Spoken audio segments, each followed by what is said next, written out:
A 5.7 já saiu. Só que nesse momento ele está ainda na visualização preview, né? Então, antes de começar a meter o louco, né, sair da 5.6, pegar os seus projetos e migrar para 5.7, calma, calma. Primeiro vamos ver aquilo que ela pode oferecer, até na onde que ela pode ir, testar, experimentar as ferramentas que ela vai conseguir disponibilizar para nós, tá? Isso já é uma dica que eu vou dar para vocês. Então, se você for nesse exato momento na Epic Game Launcher, ok, da Unreal Engine, né, você vai ver já a visualização lá em cima, 5.7 já pronto nesse caso para um download.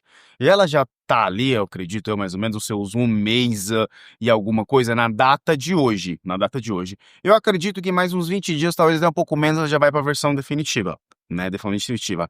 O que acontece? Essa versão eu já testei, já abusei dela, já testei os seus limites e já vou lançar um spoiler aqui para vocês. Tá fantástico. Gostei demais, amei, literalmente. Gostei muito. Principalmente se você é aquele cara que nem eu, né, que adora mundos abertos. Então, se você gosta daquele mundo aberto, tacar vegetação, né? Você vai tacar árvores nesse ambiente, cara, você vai amar, porque ela vai comer tudo. Ela vai comer tudo. Ela não tá nem aí. Você vai colocar 1.000, 10.000, 15.000, 50.000, não tá nem aí. Também depende, né? Se colocar as árvores ali em 8K, né? 75 milhões de polígonos para cada uma, calma aí. Mas vamos ver aquilo que ela consegue entregar para nós com essa nova versão.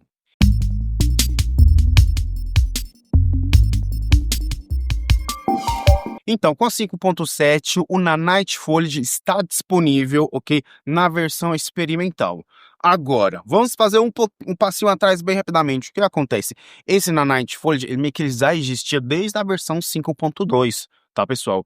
Mas ele não era tão eficiente quanto ele está sendo agora. Ele está muito melhor, muito mais performante, ok? Porque se eu vou aplicar o Nanite em, vamos supor, uma cadeira iPoly, né, de 3 milhões de polígonos. Um exemplo, eu tô colocando aqui, tá? 3 milhões de polígonos. E fazer a mesma coisa com uma árvore ou então com uma vegetação, né, para colocar na Linux Tape como foliage, com essa mesma quantidade de polígono, o resultado não é o mesmo. Eu vejo que o Nanite, ele trabalha muito mais na Static Mesh do que no foliage, tá entendendo? Mesmo os dois estão aplicados. Agora, com esse modelo 5.7, resolvido. Pelo menos em base dos meus testes, tá? Foi resolvido completamente. E é isso, na minha opinião, o ponto melhor que ela está entregando. Nesse caso, ela permite renderizar e animar as folhagens densa com alto nível de detalhe. O Nanite, ok? O Nanite Assemblies, eles fornecem aqueles blocos de construção para gerenciar variações de ativos de formas bem eficiente mesmo. De fato, se nós perceber, o bloco das variações que ele vai gerando são maiores, né? Porque vamos supor, eu vou pegar meio que uma folha aqui, uma vegetação. Não sei se vocês vão conseguir ver aqui, mas não está muito bem focado não. Mas aqui a vegetação, nenhuma folha tem vários polígonos, ok? E você vê vários pontinhos lá que o Nanite está procurando trabalhar. Mais eu fico distante, ok? Mais o polígono ele vai diminuindo meio que a densidade dele, melhorando a performance.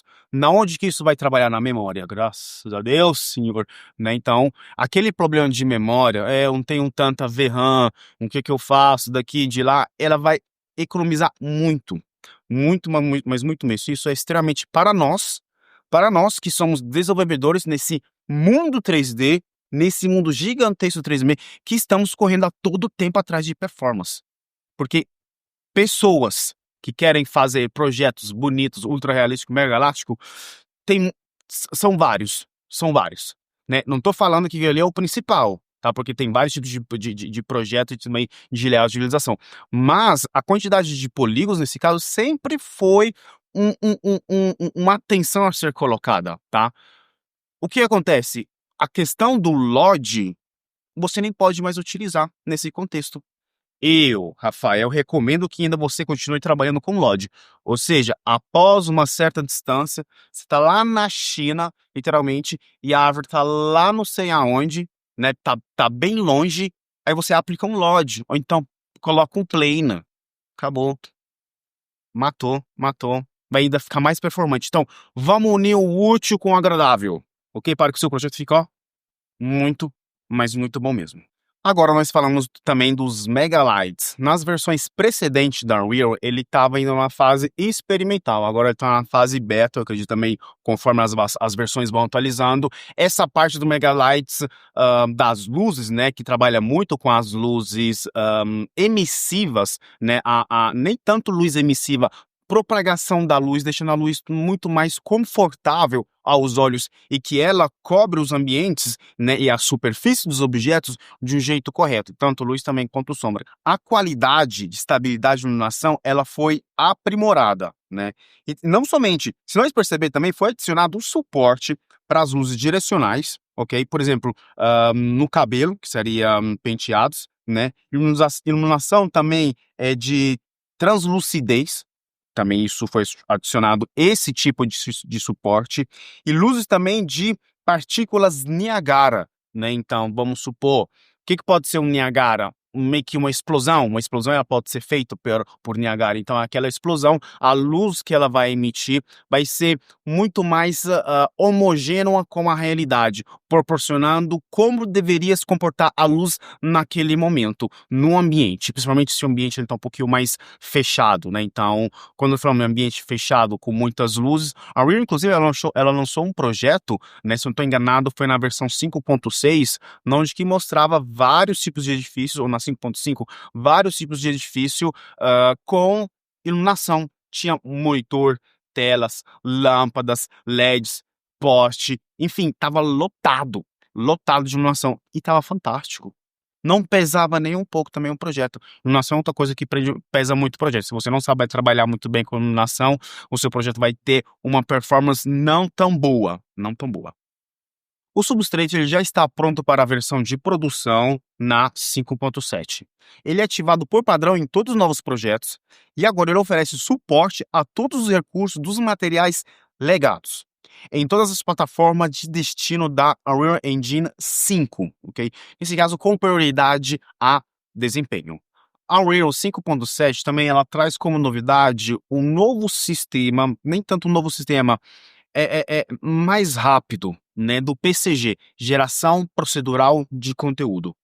Nesse caso, ele é otimizado a geração por GPU e o desempenho dos threads, né, de jogos. Também é um foco muito importante, eles conseguiram deixar esse sistema de PCG muito mais personalizado. Por exemplo, como novo modo de editor, né, nesse caso, usa as ferramentas PCG no editor, se torna muito mais fácil e pode ser estendido também para atender às suas necessidades bem específicas. Porque antes o PCG ele não funcionava no editor, eu tinha que ir diretamente no nome da parte, aplicar a modificação, verificar para depois conseguir visualizar ele no projeto, no meu level. Então, era como procedimento, ele é bem maquinoso. Agora eu aplico aquela modificação, faço, nesse caso, um compile e já consigo ver ele atuando já no meu mapa, né? Sem precisar de trocar de tela, fechar, abre. Então, ficou uma coisa muito mais fluida para nós. Também nós temos atualizações adicionais sempre na 5.7. Que inclui melhoria nos fluxos de trabalho de mídia e de entretenimento, como, por exemplo, a captura de performance, composição e também no motion design. Além de uma grande atualização de usabilidade para visualização automotiva.